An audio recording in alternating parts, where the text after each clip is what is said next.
Alright, so I'm going to ask you some questions about what you were doing on 9/11/2001 and what you think about the event. So, to start, what's your name? Christine Tudrick. Alright, and where are you from? Right now I live in Lathrop Village, Michigan. And how old were you on September 11th, 2001? Actually, it was my 34th birthday, so Ah, interesting. And where were you on 9/11 when we were attacked? I was at home at our house in Berkeley, and I was home because I was on maternity leave, having just had a baby 2 weeks prior to that. Okay. And did you ever visit the World Trade Center in New York before September 2001? What do you remember? I had been to New York, but I didn't go to the Trade Center when I was there. Oh, okay. And how did you find out about the attacks? What were you doing at that time? Actually, because I had a brand new baby, I had slept in a little bit, and then my husband called me to tell me to turn on the TV. What were your first emotions when you heard about the attacks? I was surprised and shocked. I couldn't believe what I heard and saw on TV. And what would you say your most vivid memory of 9/11 is?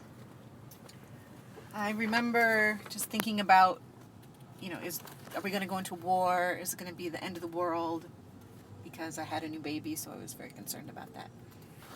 Alright, and have you ever visited any of the 9/11 memorials in New York, Washington, Pennsylvania? What was that like? Nope, I have not visited any of those. Okay. And what did you think of the government's reaction to the attacks? I think they didn't know what to do at first, and then they just tightened down everything that they could. It was sort of uncharted territory, so how would they know what to do exactly right? I think it was fine at the time.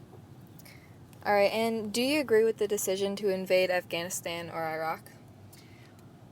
Well, as much as it's not good to, put our people in harm's way, I think we had to have a show of force that we wouldn't take that kind of action on our soil without some retribution.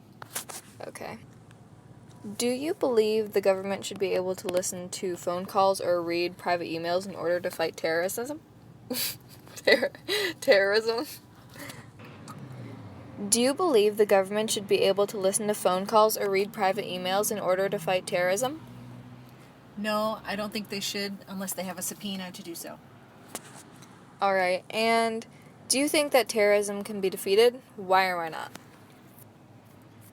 Well, I think that the terrorists will always be trying to find new ways to gain access, so it'll be a never-ending fight, but I think we will be successful, on a day-to-day basis. Okay. Has 9/11 changed you, and how so? Well, one thing that affects me is that because it's my birthday, people now always say, "Oh, that's so sad," and I always say, "Well, it was my birthday first." But other than that, I think it's only changed just in how we interact with our government. Yeah, okay. So, why do you think it is important for students to learn about September 11th? Well, it's always good to learn our history so that we can glean what we need to improve our society, improve our government. And since that was one of the only things that's really happened on our soil that we can know about in current times, definitely it's good for the students to learn that. Alright. So, do you believe the nation is safer today as a result of the changes that took place? Yes, I believe they've added some security measures which are definitely more helpful.